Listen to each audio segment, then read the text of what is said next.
Assalamu alaikum. Welcome to my YouTube channel Knowledge for Students.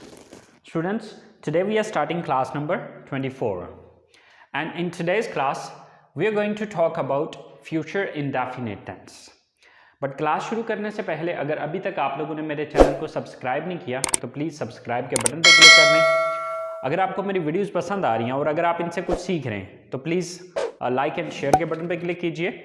और अगर आपको कोई इशू हो रहा है, कोई मसला हो रहा है, कोई कन्फ्यूजन हो रहा है तो प्लीज़ आप लोग कमेंट्स बॉक्स में जाके कमेंट्स कर सकते हैं। इंशाल्लाह मैं आपका जो भी कन्फ्यूजन होगा आपका क्लियर करूँगा।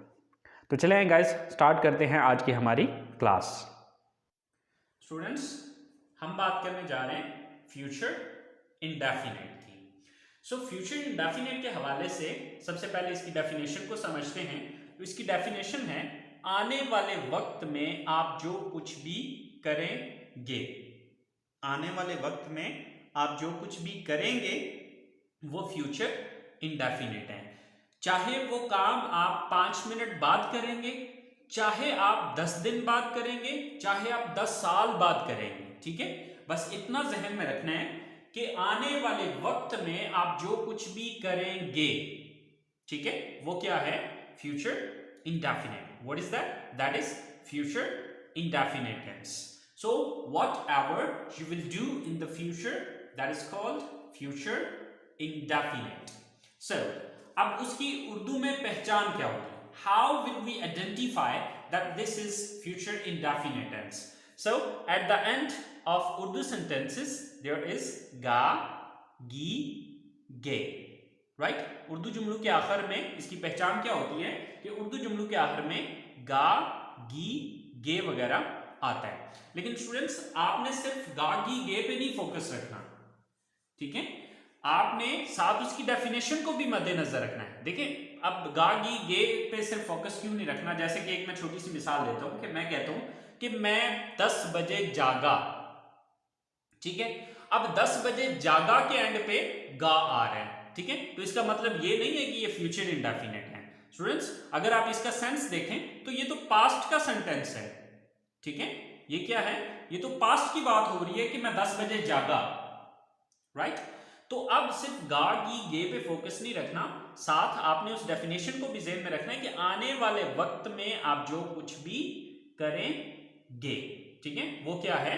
फ्यूचर इंडेफिनिट है, ठीक है। जैसे कि मैं कॉलेज जाऊंगा, हम इंग्लिश सीखेंगे, हम शॉपिंग के लिए जाएंगे, कल 10 बजे हम वहां पहुंचेंगे। लाइक आने वाले वक्त में जो कुछ भी करेंगे, हम क्रिकेट खेलेंगे, हम ये करेंगे, हम वो करेंगे, हम ऐसे करेंगे, हम वैसे करेंगे। लाइक आने वाले वक्त में जितना भी जो कुछ भी आप करेंगे वो क्या है? आपका फ्यूचर इंडेफिनिट है, राइट। सो यहां तक बात होगी हमारी इसकी डेफिनेशन और इसकी पहचान की, ठीक है।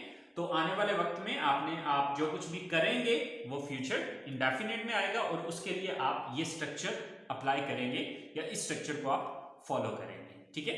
अगर आप प्रेजेंट इंडेफिनिट टेंस की स्ट्रक्चर को देखें तो उसमें क्या था? ये चीज आ रही थी, subject plus first form plus object, और ही शी इट के साथ हम एस या यस लगा रहे थे, ठीक है। अब हमने यहां पर डिफरेंस क्या किया है? सिर्फ यहां पे इतना हुआ कि यहां पर विल और शैल, ठीक है, ये दो हेल्पिंग वर्ब यहां पर यूज हो रहे हैं। सब्जेक्ट प्लस विल या शैल, इन दोनों में से कोई एक लगेगा, यानी कि ये दोनों नहीं लगेंगे बल्कि इन दोनों में से कोई एक लगेगा, या तो विल लगेगा या फिर शैल लगेगा, plus first form of the verb plus object and at the and full stop. अच्छा, अब विल या शैल, तो अब कंफ्यूजन ये होता है कि सर कहां पे शैल यूज करें और कहां पे विल करें। तो जो शैल का यूज है वो सिर्फ दो सब्जेक्ट के साथ होता है, ठीक है। वो दो सब्जेक्ट्स कौन कौन से हैं?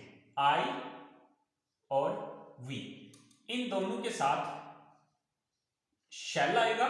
बाकी इसके अलावा यानी कि आई और वी के अलावा जो भी हैं, यू है, दे है, ही है, शी है, इट है, ठीक है, इन सब के साथ जो है विल आएगा, ठीक है। सिर्फ आई और वी के साथ शैल आएगा, बाकी इसके अलावा जितने भी सब्जेक्ट्स होंगे उन सब के साथ जो है वो शैल का इस्तेमाल किया जाएगा, ठीक है। तो चलिए इसके कुछ 4 सेंटेंसेस मैंने बनाए, इनको इंग्लिश में ट्रांसलेट करके देखते हैं। जैसे कि मैं कल आपसे मिलूंगा, राइट। सबसे पहले हम देखेंगे सब्जेक्ट कौन है। तो सब्जेक्ट कौन है यहाँ पर? आई, मैं। तो मैं की इंग्लिश क्या है? आई। सो आई, देन आई के साथ क्या आता है, यानी कि विल और शैल में से चूज करना है, तो क्या आएगा? शैल। आई शैल, राइट। अच्छा, अब इसके बाद first form of the verb, यहां पे वर्ब क्या है? मिलना, मीट। आई शैल मीट, किससे मिलना है? You. I shall meet you, I shall meet you. कल, tomorrow. I shall meet you tomorrow, मैं कल आपसे मिलूंगा। अच्छा, यहां पर यह चीज याद रखिएगा, टाइम अगर किसी सेंटेंस में आ रहा हो तो टाइम को आप बिल्कुल स्टार्ट में भी लिख सकते हैं, बिल्कुल एंड पे भी लिख सकते हैं, लेकिन जुमले के बीच में या अंदर नहीं यूज करना, ठीक है। वक्त का जिक्र जब भी सेंटेंस में आ रहा हो, आप उसको या बिल्कुल स्टार्ट में लिखें या फिर सेंटेंस के बिल्कुल लास्ट पे लिखें, ठीक है। अब यही टुमारो आप शुरू में भी लगा सकते हैं, right.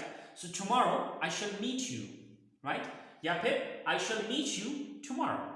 So in both condition this is correct, right. So next sentence है हमारे पास, वो जनवरी में पाकिस्तान वापस आएंगे। सो सब्जेक्ट कौन है? वो, दे। अब चूंकि सब्जेक्ट दे है तो दे के साथ शैल नहीं आएगा बल्कि विल आएगा। They will, they will. Then first form of the verb, verb क्या है यहां पे? वापस आएंगे, यानी कि काम क्या करेंगे? वापस आएंगे। तो वापस आना की इंग्लिश क्या है? come back. So they will come back, they will come back. कहां आएंगे वापस? ऑब्जेक्ट क्या है? Pakistan, in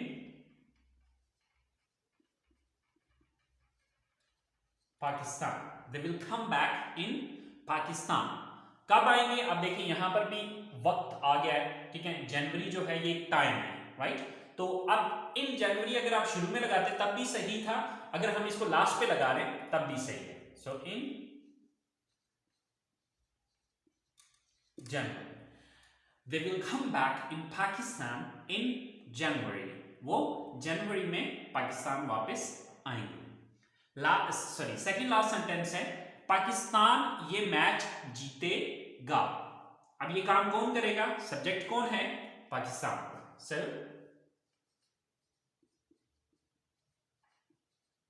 Pakistan, then will, वो क्या है यहां पे? जीतना, win. So Pakistan will win, क्या चीज जीतेगा?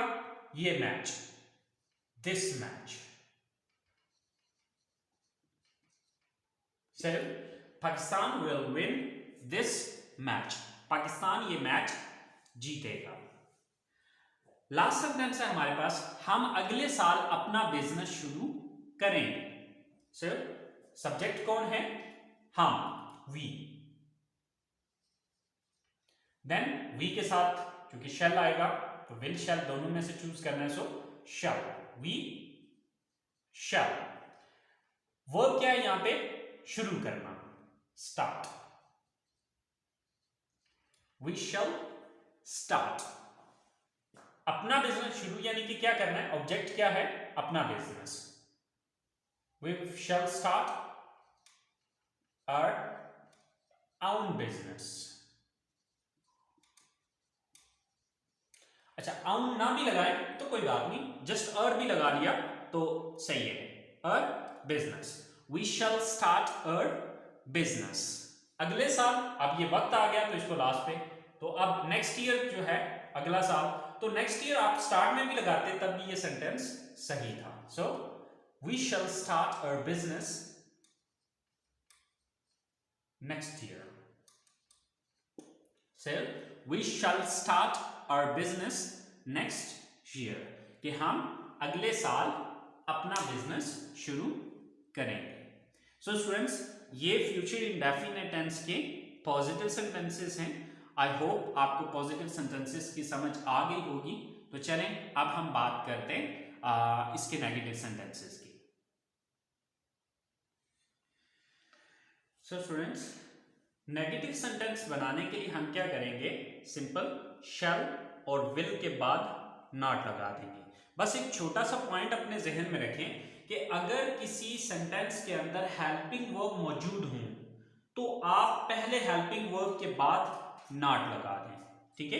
तो अब देखें कि जब हम प्रेजेंट इंडेफिनिट या पास्ट इंडेफिनिट सेंटेंस को डिस्कस कर रहे थे तो वहां पे हेल्पिंग वर्ब नहीं आ रहा था, सीधा फर्स्ट फॉर्म या सेकंड फॉर्म आ रही थी, ठीक है। Subject plus first form, subject plus second form. तो वहां पे फिर हमने क्या किया, डू नॉट, डज नॉट या फिर डिड नॉट लगाया था। लेकिन यहां पर डू नॉट या डज नॉट या डिड नॉट वगैरह नहीं लगेगा, क्योंकि यहां पर शैल और विल ऑलरेडी हमारे पास हेल्पिंग वर्ब मौजूद है, ठीक है। इस वजह से अब हम क्या करेंगे, शैल और विल के बाद नॉट लगा देंगे, plus first form plus object, यानी कि बाकी सारे स्ट्रक्चर वही है, फर्क सिर्फ इतना आया है कि शैल और विल के बाद हमने नॉट लगा दिया है, ठीक है। तो हमारे पास पहला सेंटेंस है नेगेटिव में, वो ये घर नहीं बेचेंगे। सो सब्जेक्ट कौन है, वो दे। देन क्योंकि दे के साथ शैल नहीं आएगा, विल आएगा, they will not, they will not। Verb क्या है, बेचना, sell, they will not sell। क्या चीज नहीं बेचेंगे, ये घर, this house, they will not sell this house। वो ये घर नहीं बेचेंगे। सेकंड सेंटेंस है, सोनिया आपको इस बारे में नहीं बताएगी। सो सब्जेक्ट कौन है, Sonia. Then will not, Sonia will not. Verb क्या, यहां पे काम कौन सा नहीं करेगी, बताएगी, चलो किसको, आपको। Sonia will not tell you इस बारे में, about this. So, Sonia will not tell you about this। Sonia आपको इस बारे में नहीं बताएगी। थर्ड सेंटेंस है हमारे पास, वो हमारी मदद नहीं करेंगे। सो सब्जेक्ट कौन है, वो, they। Then will not। Then वो क्या है, मदद करना, help। They will not help। किसकी मदद नहीं करेंगे, हमारी। They will not help us। They will not help us। वो हमारी मदद नहीं करेंगे। लास्ट सेंटेंस है हमारे पास, मैं आज कॉलेज नहीं जाऊंगा। सो सब्जेक्ट कौन है, I। देन अब I के साथ shall आता है, I shall not, I shall not। Verb क्या है यहां पे, जाना, go। I shall not go। कहां जाने की बात हो रही है, to college। I shall not go to college। आज, today। So I shall not go to college today। This today can be used here as well। यही today जो है वो यहां पर भी यूज किया जा सकता है। So it's depend on you that you use it at the start or you use it at the end, okay।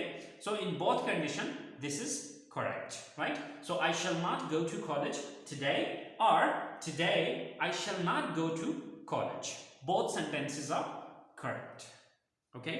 So these are your negative sentences। I hope so students you understand about the negative sentences, and let's talk about its interrogative sentences। And about interrogative sentences you know better that how to make its interrogative sentences।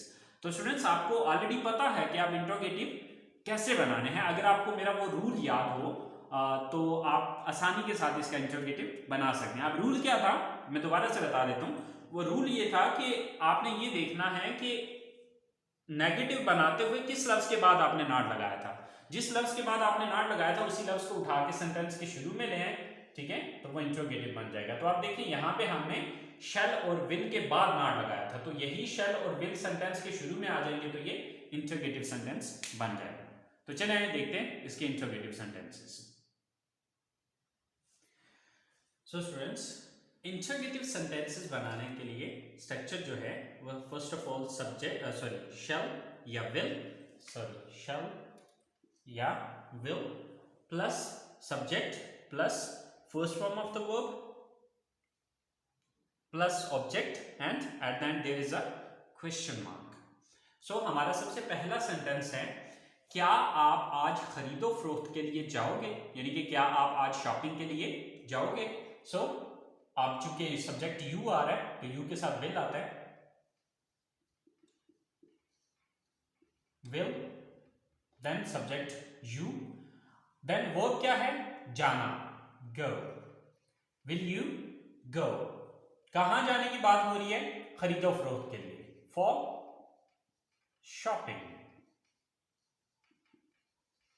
Will you go for shopping. अच्छा, for ना भी लगाएं तो then तब भी ये sentence हमारा सही है। Will you go shopping, will you go shopping आज, टुडे,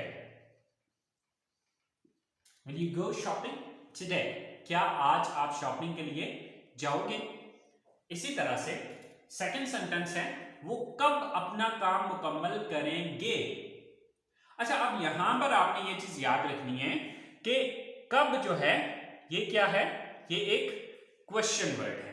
तो क्वेश्चन वर्ड वाले सेंटेंस का मैंने आपको क्या बताया था कि इसी स्ट्रक्चर के शुरू में सबसे पहले क्वेश्चन वर्ड की इंग्लिश लिखें, बाकी सारी स्ट्रक्चर यही रहेगी। तो वही चीज अभी हम करने जा रहे हैं कि कब जो है ये क्वेश्चन वर्ड है तो कब की इंग्लिश सबसे पहले आएगी, व्हेन, ठीक है।